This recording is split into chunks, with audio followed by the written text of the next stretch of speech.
And as of this morning, you must wear a mask in Cincinnati, indoors, in public, and in congregate spaces. Those who refuse, you could be fined. Reporter Marielle Carbone joins us live to explain how this will be enforced. Marielle.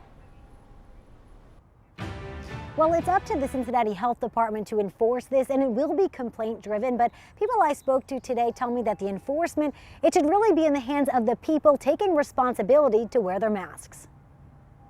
When it comes to wearing a mask, it's an easy thing to do. It's a safe thing to do. People in Cincinnati no longer have a choice. We've got to get on top of this. Starting today, the city of Cincinnati requires people to wear a mask indoors in public or congregate spaces.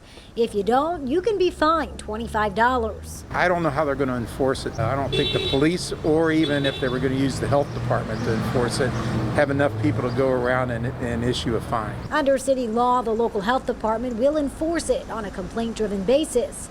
People will have the opportunity to comply, and if they refuse, a fine can be issued. The health department says it's still finalizing procedures as it reviews a state ordinance which requires people in some counties, including Hamilton and Butler, to wear masks. I mean, $25, not really.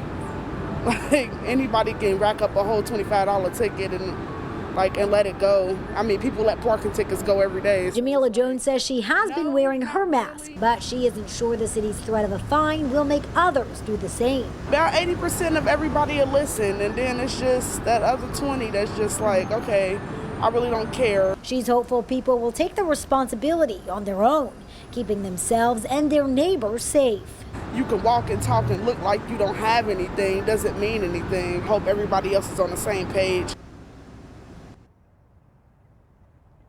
And the city is just reminding people that if you're making any calls for complaints, do not call the police department. You want to make those calls to the health department. Reporting live in Clifton, Marielle Carbone, WCPO 9 News.